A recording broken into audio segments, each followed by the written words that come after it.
Hello, everyone.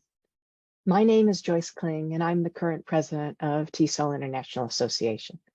I'm so pleased to be able to be here today to provide information about activities and initiatives that have taken place since our last update.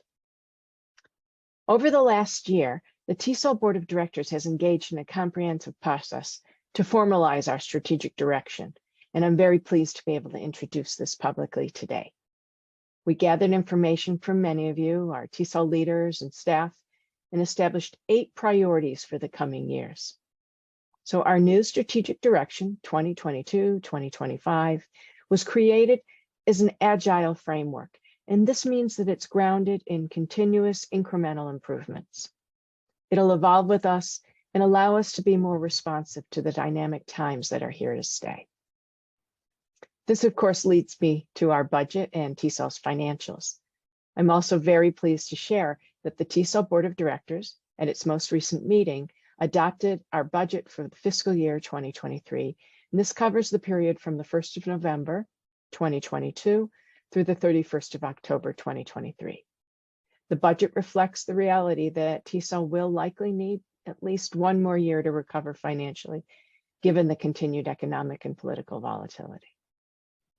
The board approved a balanced budget, roughly at net zero, that's based on conservative estimates of revenues and expenses that support TESOL's mission and advance priorities identified in our draft strategic direction. Now, you won't be surprised to hear that fiscal year 2022 has been a difficult year financially for TESOL and many other organizations.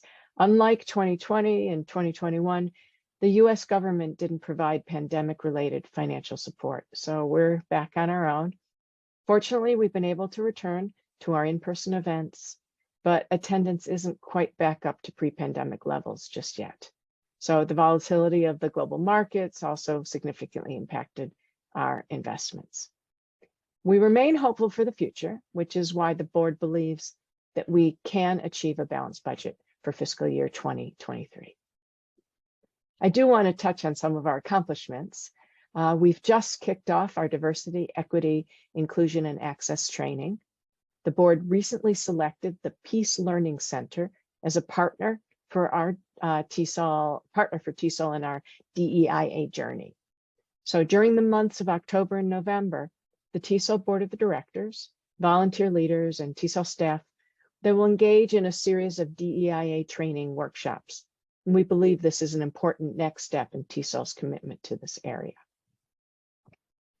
As many of you know, we held our first Advocacy Summit in person for the first time in 3 years. Not the first one, but the first time in 3 years, where attendees participated in 60 visits to congressional offices. There were also 1,000 emails to Congress submitted during the day of action. I want to thank TESOL's Director of Advocacy and Public Policy, Jeff Hutchinson, for his role in the success of the summit, particularly since Jeff had only been with TESOL for about a month prior to the event. I also want to note that we've been conducting Swell Workshops. The TESOL team held its first virtual TESOL Leadership for School-Wide English Learning, SWEL, Swell, a whole workshop series. Additional workshops will be offered. You can visit tesol.org/swell to learn more. And we can also customize this in other workshops for your school or district or other groups. For more information, send an email to learn@tesol.org. I also want to note some upcoming events. The first is Elevate. For the second time, TESOL will hold its virtual conference called Elevate, and it'll be held October 18th and 19th, centered around the theme, supporting your multilingual learners. Workshops will be led by TESOL experts, and they'll touch on such critical areas such as student-centered learning, newcomers, students with limited or interrupted formal education, and trauma-informed practices. You can visit tesol.org/elevate to learn more. There will also be a new webinar on October 17th called Making the Most of Your TESOL Membership. On October 17th at 8 p.m. Eastern Time, the Membership Professional Council is hosting this new session designed to help new and existing members to get the most out of their TESOL membership. And the session's free to attend, so I encourage you all to participate. Some very positive news related to our tech update. TESOL is redesigning the look and functionality of its website, and this has been a long time coming. Phase 1 will be completed before the end of this year. We're all very excited. Some of you have provided feedback and input to this process, and I want to thank you for giving your time to TESOL. And of course, I have to mention the convention.